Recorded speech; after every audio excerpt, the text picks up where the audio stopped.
Não levo nem saudade dele. Não levo nem saudade dele. Hey, what's going on, man? I know it's been a long time. One of the few videos I've done this year. Just another one-on-one with 58 South. Thank y'all so much for tuning in. Today I want to talk about strategies for success. And today I have with me Mr. Cola Meadows. How you doing today, sir? I'm great, sir. How about yourself? I'm doing just fine, man. Yeah. If you had to narrow it down, because I know you do a lot of different things to provide for your family, fill in the blank for me. My name is blank, and I am a successful blank. My name is Cola Meadows, and I am a successful family man. Okay, a successful family man. And what does a successful family man look like? What does that mean? Well, to me, a successful family man is, first of all, you got to be a good husband Okay. and a good father, a provider, protector, a visionary for your family. That's what when I say a good family man, that's what I envision, as well as somebody that always sees further down the road for the family. Okay. When did you come to those specific characteristics of a successful family man? Like, at what point were you like, I have to check these things off a list to consider myself a successful family man? Well, one of the things started way back. Being from a single parent home with single mom home, I knew from early in life that I certain things that I knew I wanted. I knew I didn't want to have children all over the neighborhood by different women. I knew that, and I knew that if I did get married, I would want to stay with that person till death do us part. So, because I believe that the strength of the society is based on the strength of the home. Weak family, weak society. And you can look around and see that's playing out right now. Yeah. What example comes to mind when you think about the examples of a weak family, weak society? Are there any specific examples, or are you just speaking in general? Like, Well, it could be in general, but I do have certain specifics. I think change the roles of a man in society kind of has changed. I know over the years when I was younger, when you would see a man, you just seen him as somebody that went to work. There wasn't really much interaction with their children, and if it was because they played sports. right? Yeah. There wasn't really a lot of emotional connection there. So I remember going over the house of some of my friends that father was there, and the only thing they would tell us like, "Hey, yo, turn that TV up for me, or do something for me." It was never, and the house was so, the atmosphere of the house was a little different when the dad around. Except for there was a few that I knew of that the dad was actually, to me, that he was kind of connected emotionally. But I don't know, man. I think as you get older, success began to change.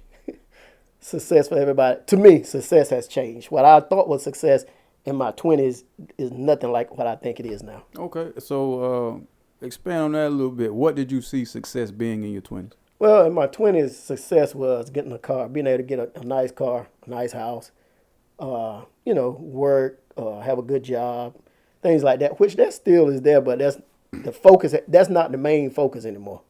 The main focus now is, being that I am a father, is to, number one, to create a legacy and inheritance for my son, to be an example of what a man should be and do in society. That's the top of my list now. Okay. And to put something in him. And I do want to leave him some material things, but even more important than that is to leave in him a legacy of work ethics that, even though like we saw in our family, those things are invaluable, man. And I think a lot of that is missing because we've gotten to a place where we have more materially than our parents. So we'll let our children skip some things, but you should never let them skip the work ethic part. Since you're talking about kind of the difference between back then and now, with everything being the way it is, yeah, I know it's kind of warm in here. Low would have been going pretty crazy in here. Um, shout out CeeLo, what's happening? B Mac, what up? What was I talking about? Oh yeah, between then and now, how do you navigate raising a child in this particular climate, man? How do you do that? Well, first of all, I think certain things are certain things. I try to be a principle man. Mm-hmm. I try to live by principle. Mm-hmm. See, principles don't change. No matter how times change, principles don't change. Especially, but the principle has to be based on something. And for me personally, I know everybody got their thing that they believe in, but me personally is my faith in God, in Scripture, and principles from the Word of God. That's what I use as a standard for raising my son, because there's so many things going on now. So everybody, knowledge, what they call knowledge. Well, information, not knowledge. Information is plentiful. Mm-hmm. You know what I'm saying? But people tend to, for some people, truth is subjective. But I just believe that there is a form of truth, absolute truth. And for me, that's the Bible. And that's what I use to raise my son. Because I've seen, I don't necessarily have to read. All my examples are not necessarily from the historical literature from the Bible, but I've seen it played out in the lives of some of my mentors, teachings that they passed down to me or taught me, and I've seen how it worked in their life, so I just adopt those principles in my life. But you got to have something, you got to find something absolute truth, man, because people change, times change. So there's got to be a form of what you will adopt for your life as absolute truth.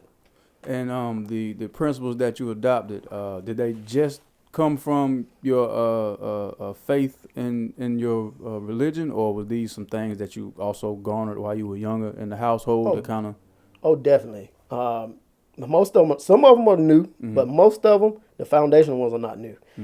That's from birth, from coming from a large family that we saw like work ethics, having pride and dignity, all that stuff. That was ingrained from before I even came to Christianity for myself. Right. That's just things that were taught, passed down from the legacy of our family. Of certain things that you do, take care of yourself, have pride in yourself, take responsibility for yourself. All that type of stuff like that.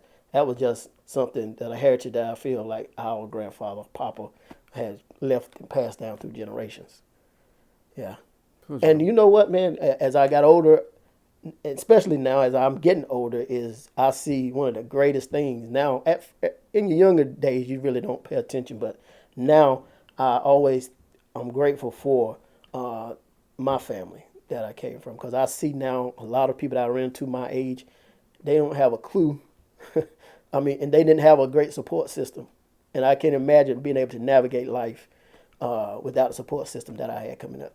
Yeah, we are weird when it comes to us actually interacting and knowing most of our family, or seeing them on a regular basis. And I thought that was normal until I left and went to a larger city where they I thought seeing your grandma at least once or twice a week was a normal thing. I thought that was a little light for her 2 times a week. I got to see her every day. Yeah. But come to find out, most people don't even see them unless it's like Thanksgiving or Christmas. If that. I was saying sometimes they don't even want to deal with them then. And my wife, man, she got 2 siblings that, one was deported back to Panama. But the other one, they don't even know where he at, and it don't bother them. Wow. It's like, we'll hear from Darren, he called, whatever, but I just couldn't imagine. Yeah. It's So that goes back to what I was saying, man. That's why being a family man is important, because it shapes society. Would you be a person that would prefer to live close by your clan? Like, just say there's a housing development and it's you, your brothers in one house with his family, your sisters in their house with one family, and then every person that occupies a home is pretty much a family member.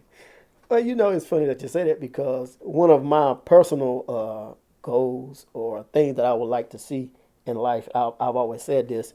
Now, I don't know about like cousins and everything, but one of my things that I would like, just, I've read this book where this guy said, write down, if you have things in your mind, just write it down. You never know how many things you're going to accomplish in life. And one of my things is to buy about maybe 5 or 6 acres of land, with my house in the middle, and my brother if he want to move back, and my sister and my mom. That's one of the things that, that's one of the things that I really is on my list to do, and I would like to in my later years. I would love to see that happen. Yeah. Okay. So it's not just me. Yeah, All right. yeah, yeah. Jamie Foxx, he was actually in the house with him. A lot of his. Oh yeah. Yeah, he bought him a house big enough so most of his at one time most of all his, especially his immediate family, was living in his house with him. See, I think that makes a big difference, man. It is. Well, I mean, a lot of other cultures still live I'm finna like say, that. a lot We of the only Asian, we the only ones that remind you every day. You know, at 18 you got to get out of here. a lot of Asians. Yeah, They yeah, go for that. But, yeah. a lot of Mexicans also. Americans, but most Americans ain't really into that. They want you to get your own place. I can only speak from the African, from the American African perspective. Oh, okay. Yeah. But you see that, you definitely see that in the Asian and the Hispanic culture. Yeah. Yeah, but as soon as you're 18, the You clock's got to ticking get out of here. around Yeah. The clock is They don't ticking. care if you're prepared or not. You got to Right. go. The clock go out here and Yeah. fall behind on rent Yeah. on your own. That's true. That's true. Where was I gonna go with this, man? Cause we're having such a great talk about this building a clan and sticking with it. Yeah. Um, And and I'll let you, if you can think while I talk. I hope, one of the positive things that they had in one of my courses that I'm taking in school about for home behavioral science, human service counseling. One thing, most of the statistics are negative when it comes to African Americans, but one thing that stood out the most that they said that the African American community is way above everybody else is the clan mentality or the tribe mentality. They say that they are known for that, reaching out, taking care of even people that are not blood related. Yeah. They said we do that better than most all the other races. Yeah, I've seen that firsthand. I've seen that. Yeah, seen that. So that's positive as long as the clan is not corrupt. But Yeah. yeah, that's what we do, man. Hey, man. Far as the education, right? I heard you mention mentors earlier. So, are there like any specific pieces of literature that you like to read or were reading in your journey to become the successful family man? Are there certain guys that you seeked out, or women even seeked out for mentorship? Like, what was the process on the education? Well, education, you talking about formal education or just like No. I ain't say school. I said education. Okay. Yeah, don't let school get in the way of a good education. Right. Well, actually, when I joined the church that I'm a part of now, I saw a lot of men, which I hadn't seen in my life before. I was 25 at that time. I've been here for that long, about to be 25 years. But there was a lot of young men that were real active with their children, that were real active in the local church, that were real active in the community. Most of them was military. So I just kind of like hung around. I'm the type of guy, you don't have to, I don't have to beg or ring you down. I watch. I learn a lot from watching. And then I take what I can from here, take what I can from there. And I'm a self-learning type of guy. But as far as literature, other than I read a lot of Dr. Miles Monroe's books, a lot of Dr. John Maxwell books. And that's pretty much as far as like literature. That's along with the Bible. That's pretty much all the reading I've done. But most of it was from observation. Yeah, observation. Yeah. How prepared were you when you decided to get married and start a family, or were you prepared at all? Oh man, that's how prepared can you be?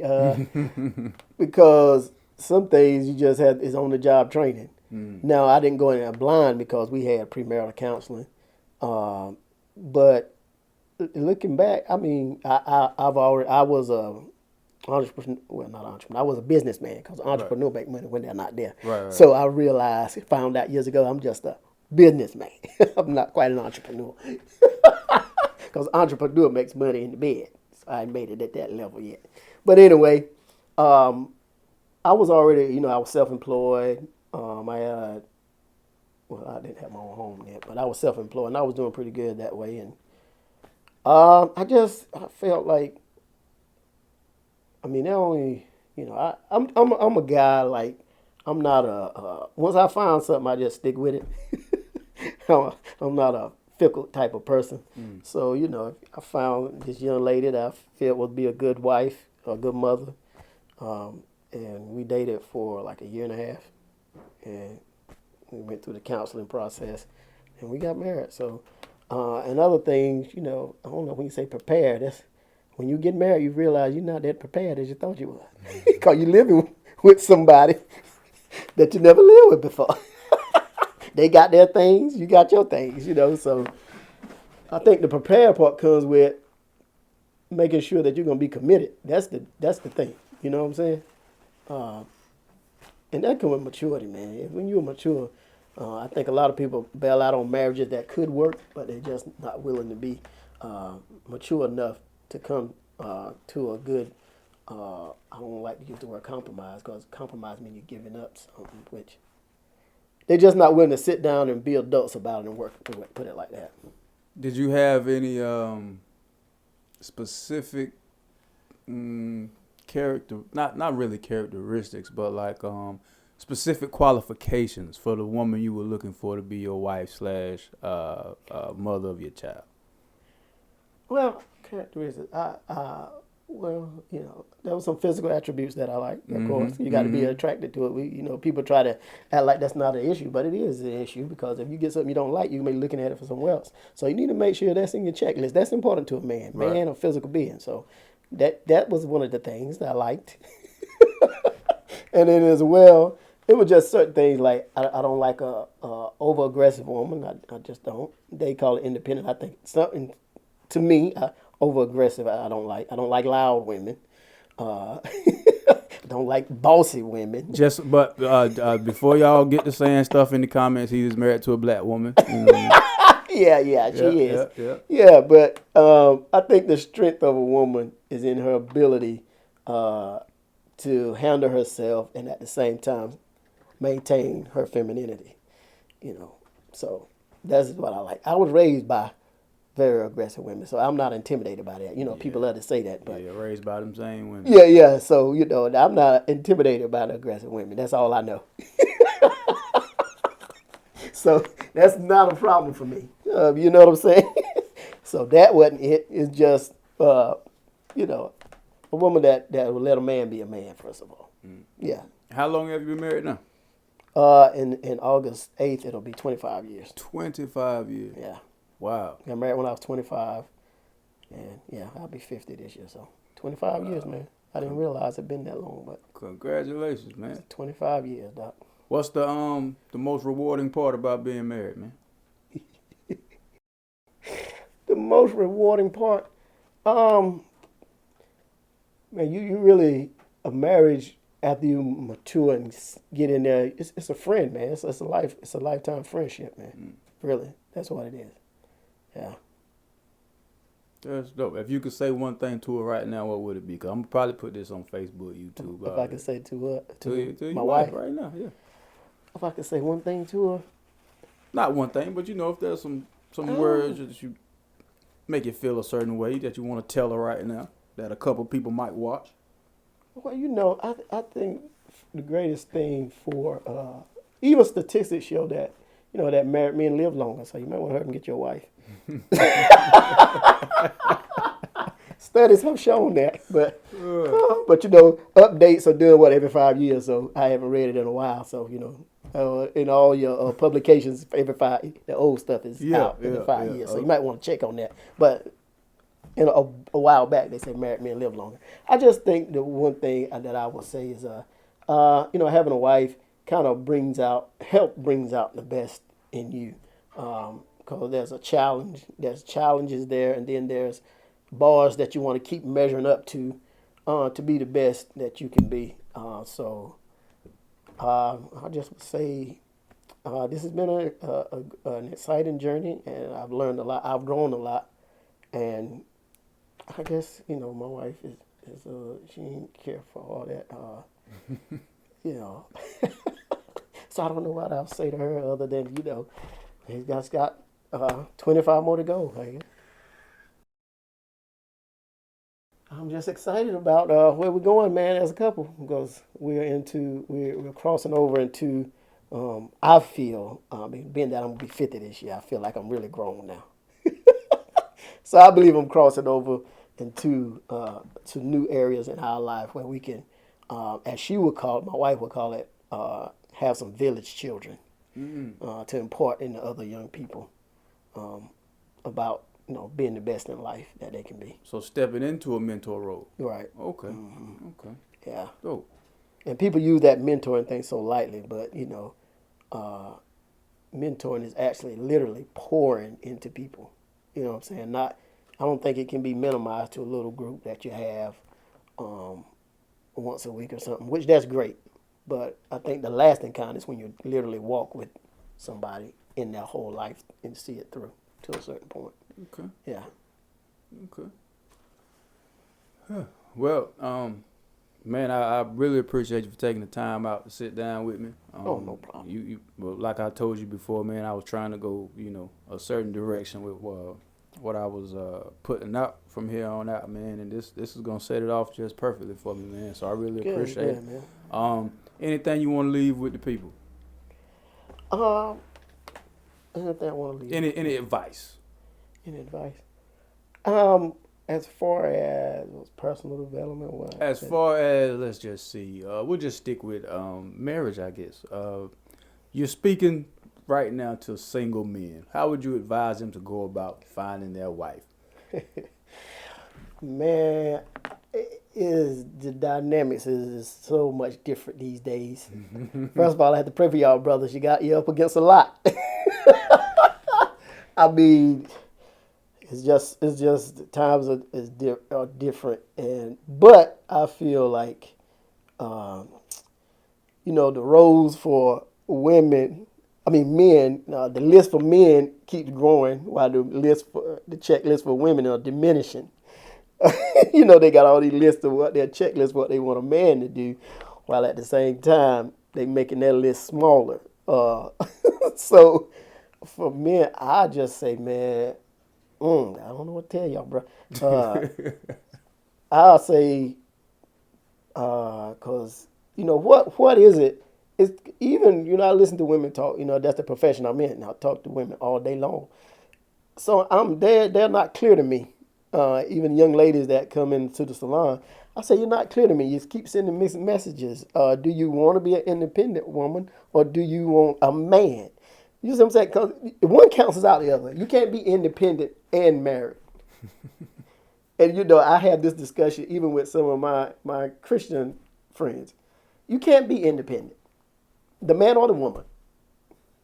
And people don't like that, but it's the truth, because independent means you stand alone. Now, I believe you should be searching to be interdependent, right? Because when you get married, you're supposed to become one, and you can't be a team if you're pulling in different directions. And I think if you meet a female that understands that principle, it won't be that hard for you. But good luck with that, because because I understand on one hand when you teach your daughter, if you have daughters, teach them to take care of yourself. Now, I understand that. But if you are looking for a husband, if you really want to be married, a husband, nobody wants to be somewhere where they're constantly reminded that I really don't need you. Because if you tell me that, then bye. I go somewhere else when somebody need me. And it is not because, he weak or he's not. No, men need to feel significant. They got egos. It is not a negative thing. It's just this, God wired us that way. But, so I just feel like if a man can prepare himself to do the things that he should do, that, like I said, that checklist. And there's a lot of brothers that are doing what they need to do. They're taking care of themselves and their business like you're doing. And, they don't have kids all over. So I guess whatever you're looking for, man, you just got to be consistent with your list. Don't scratch your list off and just have, like this one joke they used to tell, that this lady had this long list, all these things she wanted. And then as she got older, she keep marking on the list. And by the time she got to 45, all of that list was a man. So just advice is just, handle yourself, do what you do, man. I believe, if that's your desire to have a wife, I think if you do what you set yourself up to be a husband, then I believe the right person you'll attract the right person. Yeah, I believe you. I do believe that you attract whatever you set out. Now, the law of attraction, people get upset about that, but you can call it what you want. But I believe, put it like this: you find what you look for. If you know what I'm saying, if you always thinking ain't no good women or ain't no good men, you're gonna find them because you're looking for them. You setting your compass to find all the people that are not good. But if you say, I'm first of all, now this is something that this guy, a female, told me that somebody told her because she wanted to get married. She said the lady told her, "You don't need a husband until you don't need one." Let that sink in. Right? So don't be out here looking all thirsty. Just do you. Be you. And then more likely it'll happen. Yeah. But marriage is a tough thing now. Don't let nobody fool you. Hey man, so is trigonometry, I guess. Yeah. Marriage is not anything likely, man. It's a covenant and it's supposed to last a lifetime. So it's serious business, but it's rewarding at the same time. All right. Good words. Hope y'all take heed to them. I got some other ways to go about that, but go ahead on with it, man. yeah, I'm gonna go on with it. No, go on with what you got to say. Oh no, I'm good. Oh, okay. No, we gonna end this on a good wholesome note. We're gonna keep it family friendly around here. You know what I mean? That's what we're gonna do. Once again, man, this has been your man 58 South. Thank you so much to Mr. Cola Meadows for coming through, man, doing the one-on-one with me. This is just one of many more pieces of content just like this coming to the 58 South TV channel. Thank y'all so much for tuning in. Like, share, subscribe, talk about it. You know what I mean? Whatever you like, dislike, put it in the comments section, man. Till next time, y'all have a great day.